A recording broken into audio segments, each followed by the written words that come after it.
I'm Jace. I don't know if many of you have seen me on the page with live posts and stuff. I've seen you up yesterday on the page. Yeah, out there too. Yeah. No, sweeties. So I've just been talking to Mel, and I'm going to get involved with the unjabbed workers page. Just going to change it up a little bit as well. So for services that people want to provide, I know there's a lot of people out here that do things, and there's ladies that need their waxes and nails done, and guys that need their beards trimmed. So yeah, everyone get on that page, and yeah, I'm just going to change it up a little bit and start trying to put together a database where it's all in one place for everyone to look at and get access to. And I reckon there will be hope. Yeah, that's all. Thank you.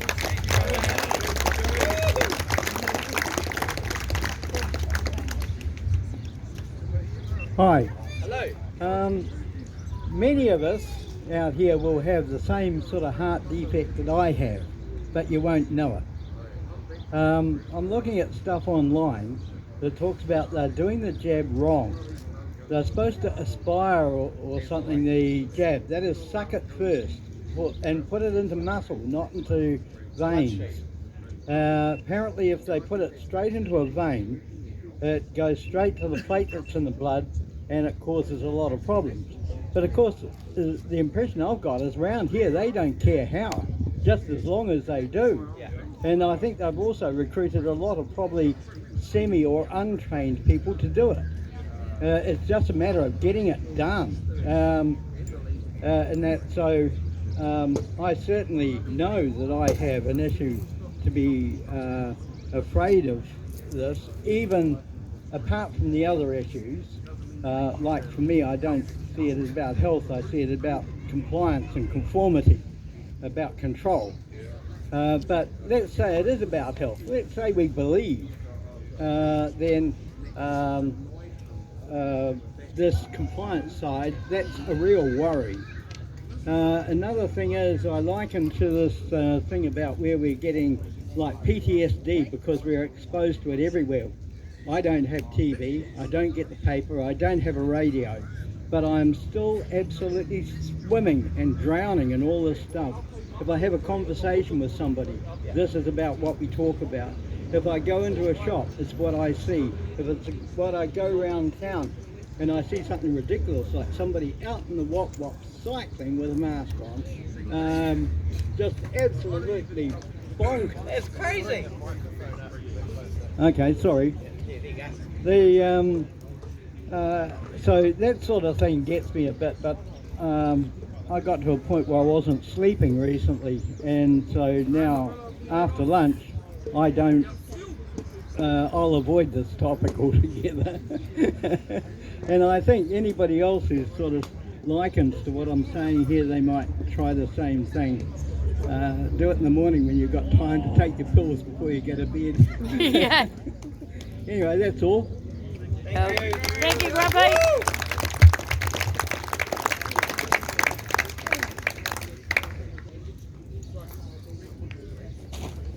Go for it, lady.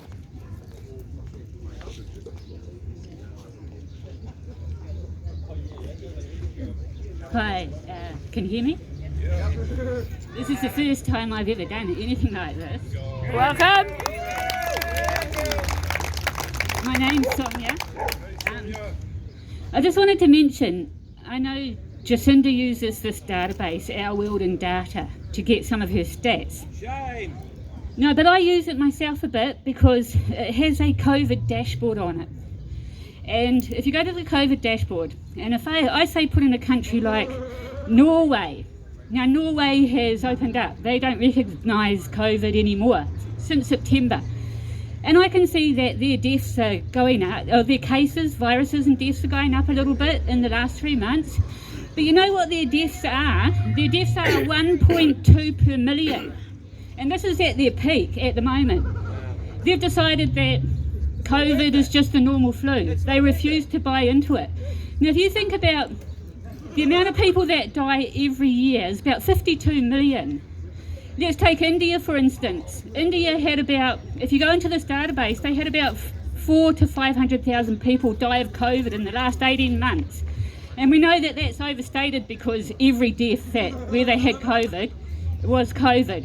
And if you look at how many people should have died in India just of normal causes in that same period of time, it would be something like 13 million. So how come people are believing that 450,000 people are a problem? Or if you let me go back to Norway.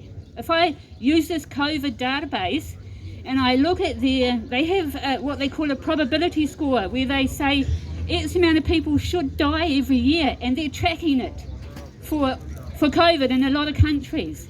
In Norway, they're about 200 people behind as at the end of October. 200 people are living on borrowed time. Do you know how many people in New Zealand are? Does anybody look at this to know how many people are living on borrowed time since the start of COVID? 2,300.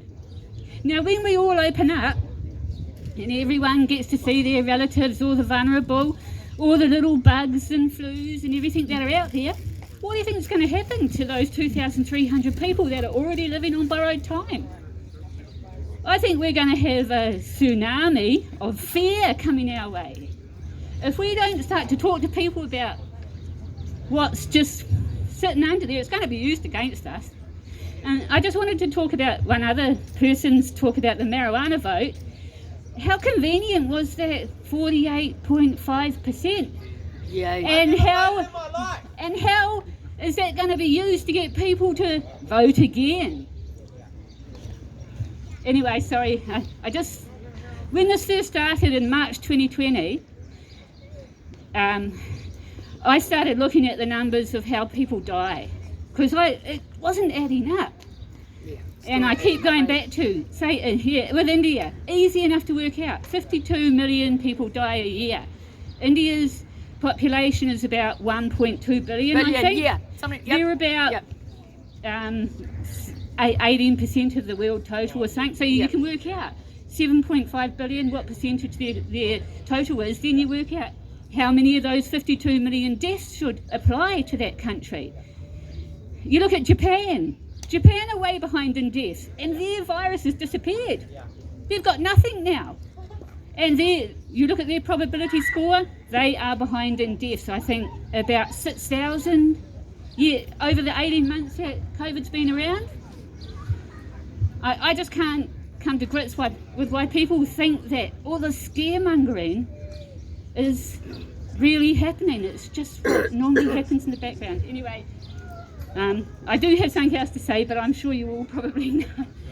Does anyone talk about CRISPR? Does anyone know about the technology that was used? CRISPR, when I first heard about CRISPR, they couldn't get the mRNA vaccine to work until CRISPR came along a couple of years ago. Now, CRISPR was the tool they used to get that vaccine into your DNA, I guess, only temporarily. I know nothing about it. I'm not an expert. I've just got to believe what I can hear.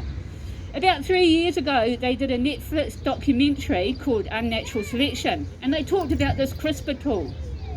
Now, this CRISPR tool, they had American scientists came out, and they wanted to do three things. They wanted to take out the white mice in Massachusetts, the mosquitoes in Ethiopia, and the rats on Kapiti Island in New Zealand.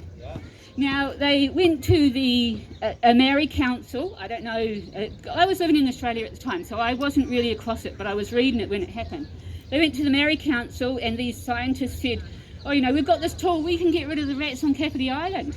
And the Maori Council said, well, who's backing you? And they said, oh, American military. And then they said, well, what would happen if something goes wrong? And the scientists said, oh, well, we'll be upset. Now, I read a little bit on this later on, and this CRISPR tool has a functionality called a chain drive or something. I might be getting that slightly wrong, but I think they're the words. And what I read was if they had used this tool on Kapiti Island to get rid of the rats, within 3 years, every rat in the world would be dead. This is a tool that really isn't affecting our DNA. This is a tool that is just going to give us 2 months worth of DNA. I don't know. To me, I was freaking out when I saw that Netflix program, and now we've got this. I'm so terrified. But one more thing, my sister had the vaccine. She had her second shot, And it was probably about 4 or 5 months ago, and I'd watched on the Buzz NZ about the magnetising.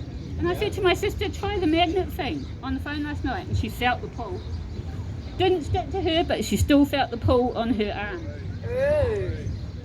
Why don't you say that to people that had the vaccine? Try the magnet thing. It actually is true. Anyway, that's all I've got to say.